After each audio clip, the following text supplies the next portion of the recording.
Welcome to the Commerce Lab, where every week we sit down with top performing consumer brands and leaders to understand what drives their success. How did they hit their first million, the first 20 million, the first 100 million? What strategies are working for them today that you should be testing, and what's not working that you should be avoiding? This isn't just a podcast, it's the business school for brand operators. Hey everybody, I'm Alan Burt, and welcome back to another episode of the Commerce Lab. And today we're going to hyper-focus on a very specific topic. And that topic is how to reduce the churn rate in your subscription business. So there's lots of different types of subscription businesses out there when you're talking within the realm of physical products, e-commerce. Now, whether or not you're running a subscription box company, something like BarkBox or ButcherBox, whether or not you just offer a subscribe and save option as part of a product that you also offer as a one-off sale, maybe it's a consumable like a toothpaste or a skincare product, whatever it may be. If you do run a subscription program, your number one enemy in that program is going to be your churn rate. And what do I mean by churn? I mean the rate at which people who have signed up for your subscription program leave that program, right? The rate at which they drop off or cancel their subscription. So what we did today is we brought in an expert to help break down the top 3 tactics and strategies that you can implement to help reduce the number of people that are churning out of your subscription program on a monthly basis. Another way to think of it is, how do you prolong or extend the lifetime value of every customer that's entering your subscription program? So we brought on Kristen LaFrance from ChurnBuster.io. And what we did today in today's episode was we kept it very specific, and we just break down the 3 tactics that you should be implementing to help reduce that churn rate. So without further ado, I'll let us jump straight into the episode and hope you enjoy. Kristen, welcome to the show. Thanks for stopping by. Yeah, thanks so much for having me on. I'm super excited. So just to give everybody a little bit of context before we dig into the meat of this, can you give everyone just a quick 30-second intro of who you are and what you do? Yeah, so I am Kristen LaFrance, and I am lead on all things community and growth over at ChurnBuster. So really what that means is I'm pretty obsessed with creating really meaningful customer relationships and helping subscription businesses really showcase their human side. So I've worked with hundreds of top companies like ButcherBox, LOLA, MeUndies, working with them to really improve MRR, build deeper connections with their customers, and ultimately kind of reduce their churn all around. Awesome. And that's what we're going to be digging into today is very specifically around if you run a subscription e-commerce business, or there is a component of your business that is subscription, or you're thinking about launching a subscription component to your business. We're going to be talking about how do you actually do that, and how do you optimize what we like to call like the mortal enemy of subscription, and that is churn. So how do you reduce that churn level of your customers, signing up for a subscription and then ultimately churning off? And so we'll talk about that here in a second. But at ChurnBuster, that's something that you guys do as a tool, right? That the tool actually is meant to help reduce the churn rate of customers that are on subscription programs, right? Yes, exactly. So we are a tool that's basically the best defense against involuntary churn, which we will get into later today for sure. But we kind of come in and run these advanced follow-up campaigns to recover failed payments, kind of giving the gold standard to e-commerce companies on getting that side of churn just completely plugged up, because it's a passive way for people to churn, and we hate seeing it happen. So yeah, we are really focused on the involuntary side of churn, which we'll talk a little bit about today, and then we can also talk about all the fun voluntary churn stuff too. Yeah, and let's say the involuntary is just sort of one component of it. And the reason why I want to have you on and talk about this, first off, is I think you're producing some really insightful content online right now. So if you're not following Kristen on Twitter, I think Twitter seems to be sort of your main channel right now, or at least the one that I follow you on. I think you're producing some fantastic content and information around, it's just specifically for brands that are running subscription programs, and how do you optimize and really, double down on the performance of those programs. Subscription is, I remember hearing, I think it was the CEO of Black Rifle Coffee saying that when they introduced their subscription program, it increased their like the valuation multiple of their brand by something like 3x or something crazy like that, just by having that recurring revenue business line. Investors and potential private equity firms saw the value of the company as a multiple a value higher because of that sort of static customer base that was constantly buying and actually buying on repeat. So that's why, at least in the e-commerce space, it's sort of viewed as this like holy grail of e-com, is that as opposed to every month having to go out and recreate what you created last month plus a 10% growth, the idea is building in a very natural subscription program helps you maintain. It's almost like a SaaS, this is what SaaS technology has sort of utilized, and why that business model is so successful, is maintaining a consistent customer base who's going to constantly buy for you month over month on repeat and on subscription, right?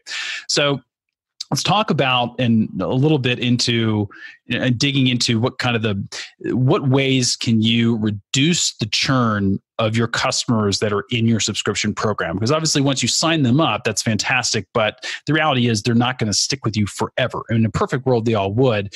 But, just like in relationships, people break up, right? And so it's the same type of concept. We use this word churn, but really the better word would probably be like dumping you as a brand, right? Yeah. These are going out and they're dumping you and they're dumping your product. And so like when we talk to clients that have subscription businesses, the first thing we say, okay, hey, that's great. Like, let's figure out, there's lots of ways we can figure out to make you sales on the front end, but let's also make sure we're not like losing too much money through the leaky bucket on the back end. And let's look at what your churn rate looks like.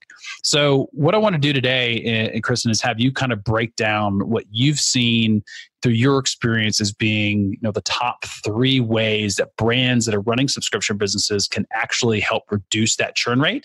And let's try to see if we can get super tangible and actually give people some takeaways and tactics they can start implementing today. Yeah, definitely. And I love the comparison to like it's the customer dumping you as a brand. I say it a lot, like subscription businesses are basically, it's a marriage between a customer and a company, and you have to keep that marriage going. You can't just marry someone and then not really talk to them and just show up once a month and go on with your life and think that's going to work. You got to do a lot of more work than that. And it's fun work. If you really think about it, I think churn can be kind of scary for companies going into like a retention battle when they're looking at it. It's like, oh my God, customers are leaving. We don't know why. There's 1,000 reasons why someone could leave. Where do we start? It's actually, when we break it down, there are some pretty simple things you can do. Obviously, there's like a million retention tactics that I could throw out, but I'll kind of break it down. I've got it into 3 sections of strategies, and then we can kind of tangent into really, really tactical places. So to start, really the first place I talk to companies with about all the time is proper onboarding, meaning setting the expectations of the subscription right away. And onboarding is kind of a term that's not used in e-commerce much. It's really popular in SaaS. Yep. As it makes sense, you need to bring them onto the digital product, get them using it. But as subscriptions are kind of following the SaaS pricing model, they can follow the same rules that SaaS does to get people retained there. So onboarding is the beginning of your relationship with a customer. So the first tactical thing we can do here is sending a welcome email right after the purchase. And so this isn't the order summary. It's not like, hey, you ordered this, here's your receipt. This is the very first communication with your customer after they've opted in for your subscription. In this, you want customers to feel really welcomed into something bigger, a community, a mission that you're doing, something larger than just a monthly shipment. So this email is super, super important. You want to encourage really a deep relationship with your brand right away in this email. So explaining exactly how the subscription is going to work, what they can expect from your brand, what else they have access to. Maybe you have a Facebook community or special deals, or you want them to go follow you on Instagram, somewhere else for them to go and connect with your brand, information on where they go when they need help. And then just really reinforcing the value of your subscription. What does it mean on an aspirational level? Like, what have they just joined? They're not joining a subscription just to get products. They're joining to get something bigger. So it's really, this email is up to you to really drive that in.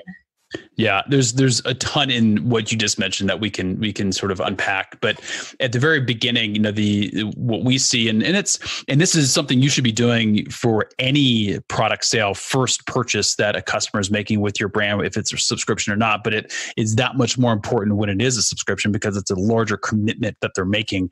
Is this essentially like the reaffirming the decision they made is the correct one, right? Mm-hmm. So this idea that may have been made in, purchase decisions are made sort of in two stages we always talk about. The first one is emotional, the second one is logical. And if people get really, really hyped up and excited about buying something, they buy it, and then they could instantaneously have buyer's remorse, right? And so what you want to be doing here in what you're talking about is essentially reaffirming for them that they've made the right choice and that they should be really excited about it, right? So getting them to buy into, and this is sort of the second piece you mentioned, is getting them to buy into the brand story, the brand mission, the reason that they were so emotionally hyped up to buy in the first place, reaffirming that, and then just doubling down on that brand story and getting them really excited to be part of the community. Those are sort of the two big takeaways I just took from what you said. Then the third one being the concept of, yes, now they bought from you. Yes, now they're on your email sequence, but what else can you do to get them to continually engage with the brand over time? And they've already bought from you, right? So I think a lot of folks sort of think about social and like email nurturing and things along those lines as sort of first purchase tactics. Like, how do you get people to buy from you? And then after that, your job's done. But really, at the end of the day, social can be a fantastic nurturing tool for retention. Right. So staying top of mind, somebody's on a subscription program, they're paying monthly or quarterly for whatever it is that you're sending to them. And this idea that, hey, every quarter, every month, they're going to see that bill come through and they're going to remember, they're going to, oh yeah, I signed up for that thing. You want to make sure that they're still excited about your brand story every time they see that purchase come through, and they don't, look up in 3 months and go, oh yeah, why did I buy that again? Right. So really important to get them on other platforms so you continue to nurture them even after the first purchase. Yeah. And I say it all the time. It is, you're right that a lot of people look at like social and email campaigns and all this stuff as a way to get that first sale. And then it's the assumption that, hey, if they wanted the subscription, they're going to stay on it. That's not always the case. It's actually most likely normally not the case. Right. So really what it is you're not just making one sale, you're making a sale and then a sale the next month and a sale the next month and a sale the next month. Mm-hmm. Like, you have to keep selling to your customer. Just like in a marriage, you have to keep showing up for your partner, coming home, doing nice things. It's that you bridging the time in between shipments and making sure, they are still excited. And that does kind of lead me right into the next kind of tactic within there is then sending the delivery email right after the welcome email. So you've sent them this welcome email. They're super excited. You've affirmed the decision they've made. You do also want to obviously send clear order and upcoming shipment emails. So this is just like, hey, thanks for your order. Here's what you got. Here's what it costs. Here's when it's getting to you. Setting expectations. Right? Yeah. And then the wonderful thing about kind of physical subscriptions that, SaaS doesn't have is that there is a physical, tangible sense of excitement that does come with each package that's being delivered to the house. Like, that excitement really is the pulse of a lot of these businesses. So instead of just treating this as like another transactional email that it has to get this basic information across, you can really use this moment again to reinforce the value and the personality and the excitement of your brand, getting them excited about the products that are coming, giving them some value-adding content. Maybe it's just a funny paragraph from the CEO or a link to learn more about the products, clear order details, things like that you can really just take the email that you have to send and just fill it with a bunch of value. Again, on the like first and second touch with that customer, it's just, you didn't just make a sale, you have to make the sale and then make them really excited about the sale, especially because a lot of times you do the subscription and it's not always shipping out right away. It might be that it ships in the middle of the month. And so you really have to keep them excited and build that excitement before it comes out. Yeah. And content, you mentioned content as a piece of that. And I think that's sort of the first line of defense, is especially if there is sort of some sort of activity or experience that goes along with the purchase. So, being on something that's like a pair of shoes subscription, you get a new pair of shoes every month. Like that's all like cool and all, but think of it more like you had like a coffee subscription or some sort of a food subscription, like content that's also going to get you excited about how to engage with the product.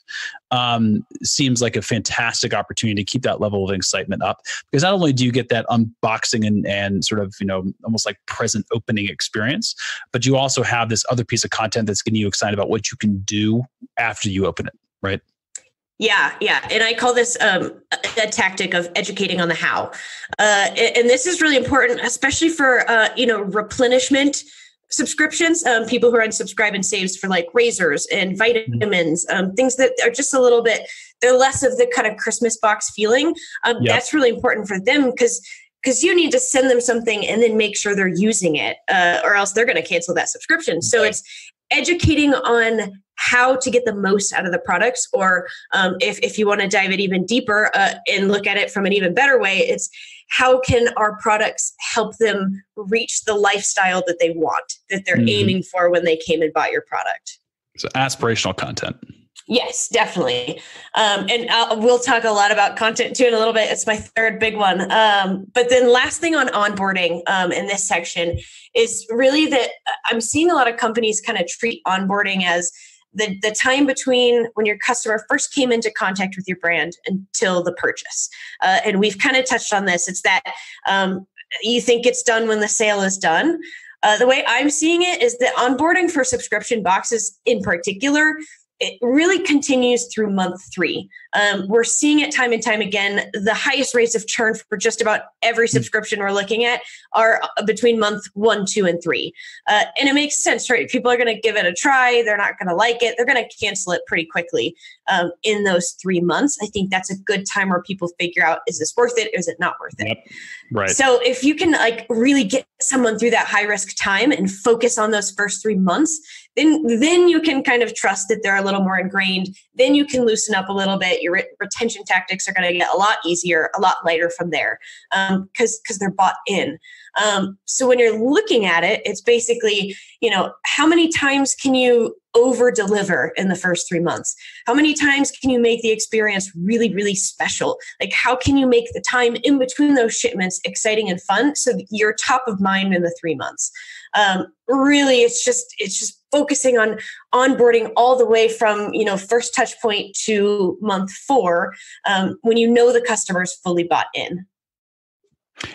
So I love the phrase you used there, which is that high risk area, because I think that's something that, again, most brands don't think about, is this idea that there is a period of time where your customer is still going to be at very high risk. They're still going to be very apprehensive about this thing they've signed up to pay every month or every quarter for, right?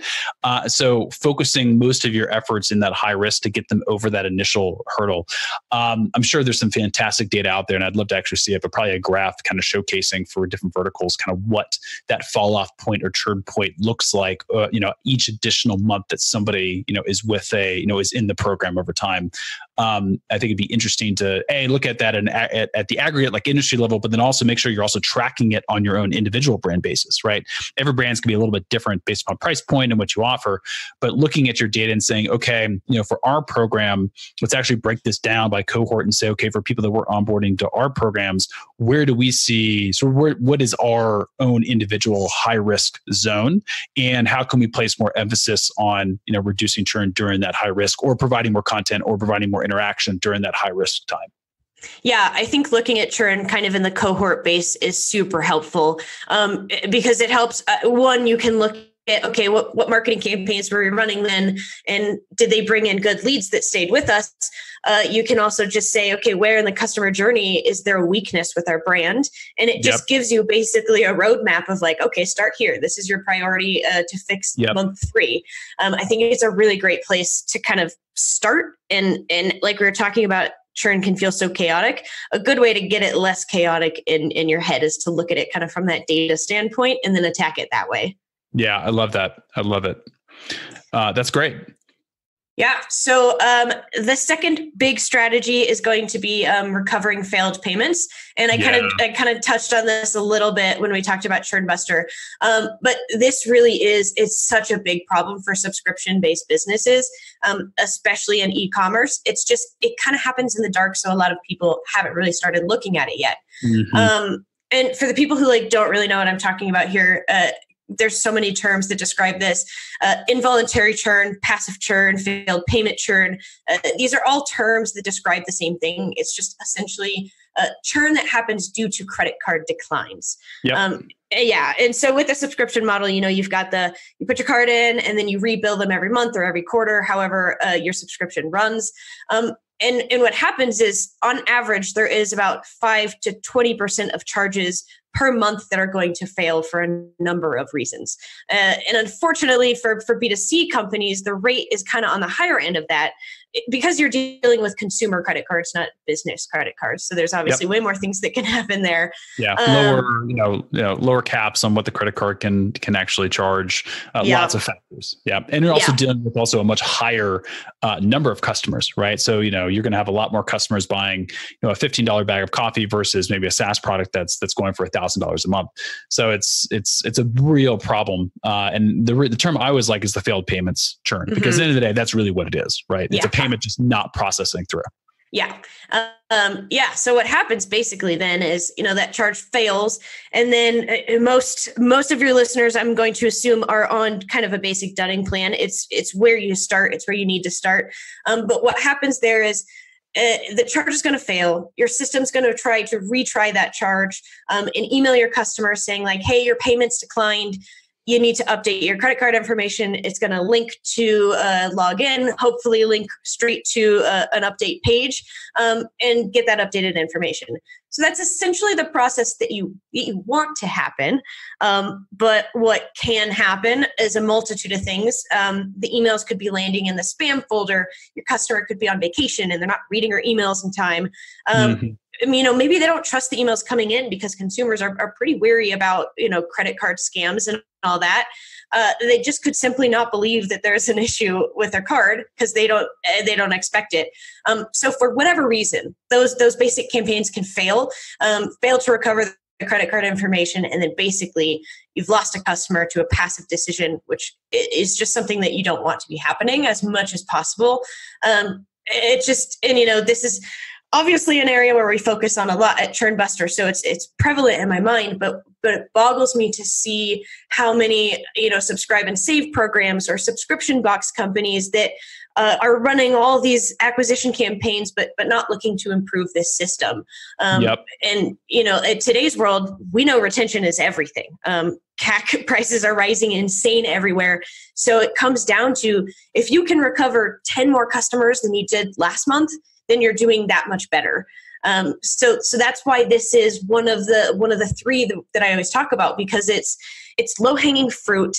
It doesn't take a lot to improve on what's already going on in the campaigns, and it works. It's a quick ROI on this. You're actually dealing with the money and the customer, so it's a tactic that is going to pretty much immediately improve your churn rate.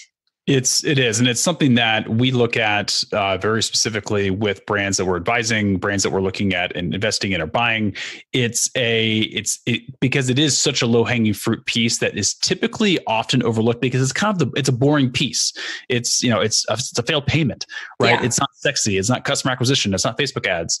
At the end of the day, it's literally money that is just leaking out of a hole at the back of your funnel, at the bottom of the bucket, that you just need to plug, and could instantaneously recover an extra, anywhere from 5 to 10% of that, just by better managing those failed payments. So it's something that it can be, and depending upon the size of your business, that's a substantial amount of additional revenue. Yeah, we've worked with companies that based on the revenue they recovered in a year, they were able to hire new people and pay salaries with it. It's just insane how much it can help. And to get a little bit tactical, there are so many things that go into like the highly optimized dunning campaigns, but I do want to give like some actual tactical tips that you can do to really improve your stuff right away. Because like I said, even just minor improvements to a basic setup can make a huge difference, just because the basic setups aren't normally the greatest customer experiences. Awesome. So 4 quick things. First, if you are running any sort of pre-dunning, those are going to be any messages or emails that's like, hey, your card is about to fail, update it before it happens. I'm not going to go too deep into this, but just don't do it.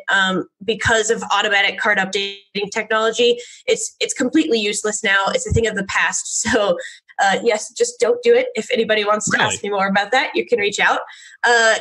Because the retries can solve so many temporary issues that if you're emailing customers before it even fails, you might be emailing customers about a problem that's not actually going to be a problem. Gotcha. Okay. So yeah, a lot of what we do is focused on emailing customers less and trying to take care of as much as we can passively before having to involve them. Love it. Okay. Which actually goes right into the next thing. Just because a payment fails doesn't always mean you need a new card on file, because there are the temporary reasons for failures, like expiration dates can be cleared by retries. Daily spending limits could be cleared by an additional retry on the next day. So instead of emailing your customers right when a payment fails, you want to wait and kind of retry that card 1 or 2, 3 times before sending your first email. That way you're just giving it as much of a chance to passively clear as possible, so you don't have to bother the customer. Because once again, this is a very out of the ordinary experience for a subscription customer, because the expectation is to put your information once and just be billed. So you want to avoid giving this obstacle in the road at all. As much as you possibly can, which is why we really wait on emailing until we know it's a permanent issue. So then once you start emailing, the way to look at it is looking at your dunning campaign in the same light as you look at like a marketing funnel. So you want to be thinking about the timing of the emails, the content in each one, how you're kind of escalating urgency, getting to the customer, nurturing them to do what you want them to do.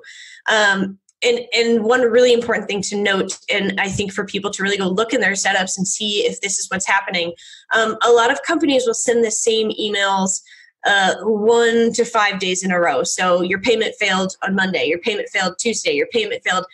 And so you're hammering your customer with the same email again and again.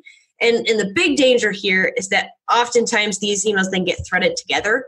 So if the first email misses the inbox for some reason, whether it bounces, whether your customer just deletes it, it lands in the promotions file, every subsequent email that comes after that is missing too. So you've lost full contact basically with your customer just because of sending the same email over and over again. And then lastly, this leads kind of into the last thing that you can look for and kind of keep your eyes on, and that's deliverability of your emails. So if they're not getting to the inbox, if your customers aren't opening them, you're definitely losing revenue that you don't need to. So I really encourage you to make it a focus to make sure those emails are getting into the inbox, and finding ways to monitor things like the open rates of those emails, the bounces of those emails. So when possible, your team can kind of step in and make a save if it needs to happen. Love it. That's all. And it's all fairly technical stuff, right? There's a lot of detail involved with doing that. But at the same time, you're literally talking about money that people have already told you they're willing to give you that you just weren't able to collect, right? Like literally it's the easiest money that you could possibly pick up off the ground. Right. So while all these things sound like, I know there's a ton of folks that are, CMOs and marketers that listen to this, that hear that these types of tactics, they're like glaze over because it's more sort of the technical side of the business. But at the end of the day, it's actual revenue that you're just leaving on the table by not implementing. Yeah, exactly. And it's really, for the marketers who are listening and going, this doesn't sound fun. It doesn't sound fun at first, but it does get fun because you really can get creative with dunning. And that's what's exciting about it, is it doesn't have to be this bland, like us your credit card information, your payment failed type thing. It can become its own retention funnel, and you can have fun with it. You can add in like an SMS nudge if someone's not updating. You can try different emails. A lot of that is what gets really fun, is treating it like a marketing funnel. So if you want to think of it in a non-technical term, it's just giving your customers a good experience with this. It's going to happen. Customers are going to have to go through it. You might as well make it as easy as possible for them. Yeah. And you mentioned something that I was going to ask, which is, beyond just email, are there other channels that you would recommend? And you mentioned SMS. What about things like, Facebook Messenger? Are there other channels that brands should be playing with and trying? Yeah, definitely. We've seen a lot of brands have a lot of success with the SMS notifications. So it'll be, if they haven't opened an email, one of the last 3 emails will send an SMS text like, hey, here's a nudge, you need your updated information. Facebook messages also are a really good way to do it if your customers are really active and that's the way they communicate with your brand a lot. And then we can also do things like hooking it up to your help desk and making tickets based on activities that are happening in the campaigns. Again, just different unique escalations. However you talk to your customers, you can implement that into your Dunning campaigns to get them to do what you want. And again, not a blatant pitch for ChurnBuster, but does ChurnBuster actually automate the process of escalation? Yes, we do. That's awesome. No, that's fantastic. Yeah. So what you can do then with ChurnBuster is actually set up those communications, how that sequence flows of email messaging, right? And then you could potentially escalate it to an SMS or escalate it to a help desk of some kind. So then you could actually have somebody physically, reach out to get it solved if the automations didn't work. Yep, exactly. That's awesome. Yeah. And we call it kind of the butcher box treatment. What we do is, brands will come in and we've worked with so many e-commerce customers. We kind of have this gold standard of here's where we're going to start as a general theme, start collecting a little bit of customer data. And then from there, it's how can we play with this? How can we make it work for your customers? And that's where it gets really fun. Yeah, that's awesome. Okay. Very, very cool. Yeah. So then last big strategy, and this is a big one, becoming more than your products or always over delivering. And this encompasses a lot, but it really is the most important thing that subscription boxes need to be doing. And just as a note, I think a lot of people who run kind of subscribe and save programs tend to not think of themselves as a subscription box and not think oh, this isn't for me. But you are, and these strategies apply to you as well, because it's just as important for you to keep your subscription active. So these tactics are going to work for everybody. So last one, always deliver more than expected, and start figuring out how to go about this. There really are, there's so many points in the customer journey that you could apply this motto to, whether it's a customer that's 1 month into their subscription or 3 years into the subscription. The reigning motto should be that every time a customer comes in contact with you, every time they get a product or have a touch point with your brand, you're giving them a great experience. It's an over delivery. They're getting surprise and delight, and you're really giving them all you got. So obviously this could turn into about a billion tactics, but I'll highlight a few that are just important and work really well and pretty easy to implement. The first of that is going to be surprise gifts in boxes. This is a really fun and simple way to add in a bit of that delight for your customers. It can be, as simple as a handwritten note from the founder of the company in the first box saying, hey, so excited you've joined our community. Great to have you. Something just small and extra that is delightful for the customer. It could be an extra small add-on item thrown into box 2. For a little bit of that, oh, hey, look, it's so fun to be on our subscription. And then, another cool idea I've actually had recently that I don't think I've seen anybody really doing, but trying out random surprise in between boxes, especially in that first 3-month period that we talked about as such high risk. So as an example, if Yoga Club Box, they send you an outfit of yoga apparel a month or quarterly, whatever cadence you set. The idea is, why not between month 2 and month 3, send a random care package with maybe a pass to a yoga class in the customer's town, or a yoga magazine, or a little headband, even just a note that says we see you taking care of yourself, girl, keep it up.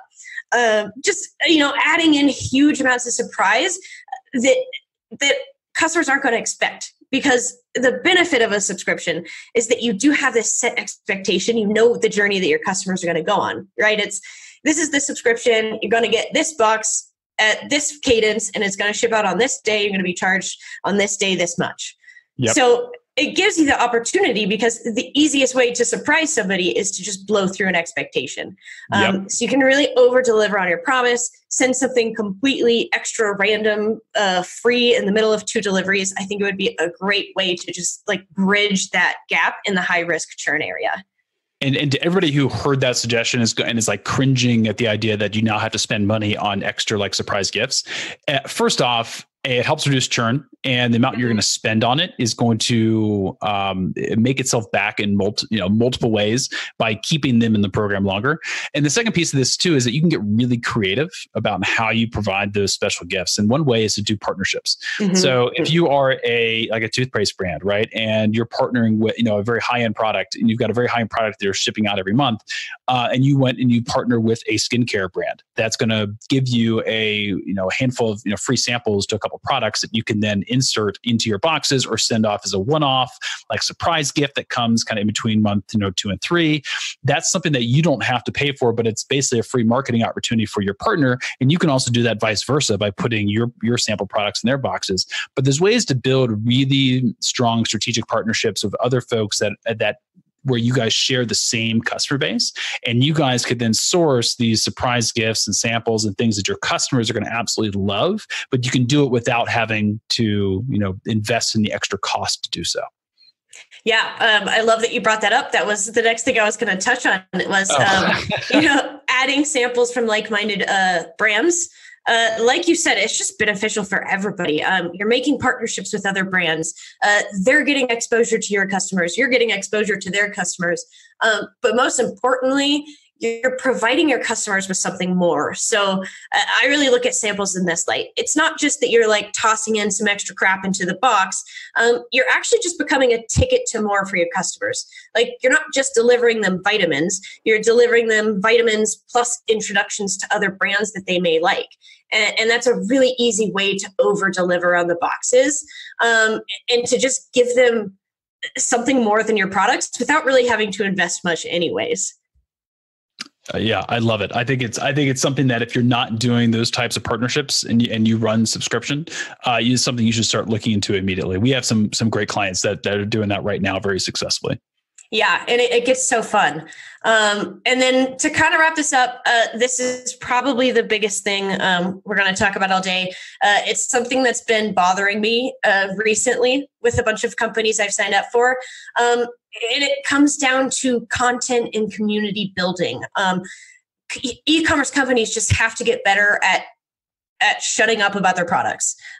You have to be more than your products. Someone has signed on and has said, your products are cool, so let's give them something else. And I'm a retention geek, so obviously I've signed up for 1 million subscription boxes. And the thing that I feel almost every single time is that there's too much focus on the products. So what you want your customers to do really is to invest deeper in your brand, to build a relationship with your brand so they don't want to leave. Dollar Shave Club does this really, really, really well. They have, I don't know if you've seen it, but it's a little toilet read magazine that comes in all their boxes. It's super entertaining. It's honestly just convenient to have in your bathroom. It's just this hilarious little thing that they send you can put on your toilet and read while you're using the restroom. And then they also have a really great, funny blog, but it's actually really useful. They share tips and content on things that they know their customers are dealing with, like how to manscape well and which deodorants help with man stank. Those were both actually within titles that I saw on their blog. That's fantastic. Yeah, but they're really, they're creating content that's centered around health and lifestyle. Right. That's just building a deeper connection with their customers.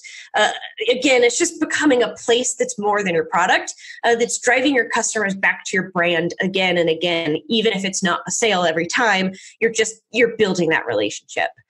And then, moving kind of forward, with that content, then you can also start to build a community around your brand. And the community aspect of subscriptions is so strong. The best example I can think of is BarkBox. A lot of their success is built from their community. If you go to their Instagram, for one, somehow they got the handle @Bark. I don't know how they managed to swing that, but they did. But there are millions of people and customers sharing pictures of their dogs, engaging with the brand right on Instagram. And then there are, God knows how many YouTube videos of dogs unboxing their BarkBox on YouTube. It's just such an active community of people sharing and talking with the brand and each other. You can really see how powerful that is, how much that creates that raving fan base that just is so much easier to retain then. And yeah, again, just wrapping up this last point, because I know we just kind of talked about a lot. The goal really is to create a brand that is so much more than products in a box. If your customers just wanted products in a box, they would have gone to Amazon. So if they're coming to you, they're looking for something more. They're looking for personalization and experience and a little bit of delight and surprise. So focusing on that as a holistic view of your subscription is really the number one thing that's going to improve churn. Right. You want them, if they decide to cancel, you want them to feel a void in their life because your box is not coming the next month. Yes, exactly. Yeah, I think that's fantastic. And in summary, just to kind of circle back around and sort of list those 3 main points. The first one is proper onboarding. Mm-hmm. The second is focusing on recovering those failed payments, what we call involuntary churn. And then the third being delivering more than what's expected, providing surprise and joy beyond what they just initially paid for. Don't make it transactional, make it a surprise. Yeah. Making transactional more conversational. Love it. That's awesome. Love it. So, Kristen, this was awesome. And I know we covered a ton on this. So for everybody listening, what we're doing is we're actually going to be breaking this down into a document that you can download. So, once this episode goes live, you'll actually be able to get a breakdown of these notes that Kristen has provided. So you guys can literally download this and take it into your business and start implementing it right away. Also, I highly recommend, if you're not already, giving Kristen a follow. She produces some incredible content on Twitter. It's how I found her. It's the stuff that she's putting out there for brands on almost, it feels like on a daily and weekly basis around reducing churn and how to think about optimizing your subscription business is really strong. She does some incredible brand breakdowns and teardowns. So if you're not, highly recommend following Kristen on Twitter. And Kristen, what is your Twitter handle? It is @KD LaFrance. And also, thank you so much. I'm blushing over here. That means so much to me. It is. I think you're producing some great stuff. So keep it up. Awesome. Well, Kristen, this was awesome. It was great having you on the show. We'll have to have you back and we can talk a little more in depth. This is the idea here is you want to give people sort of like the low hanging fruit stuff they should absolutely be implementing, but we should do a follow up in the future and maybe go a little more in depth on some more advanced strategies for folks that have already implemented these tactics. So we'll plan on doing that in the future. Awesome. Thanks so much for having me. Absolutely. Thanks for coming on. Hey crew, it's Alan Bird again. And real quick before you go, would you like a weekly digest of what's working today in the world of consumer-facing e-commerce? Every week, our team of strategists compile a single email with growth strategies and operations tactics that help you stay ahead of the curve and ahead of the competition. Think of it as the brand operator's cheat sheet. Just head over to thecommercelab.com to sign up.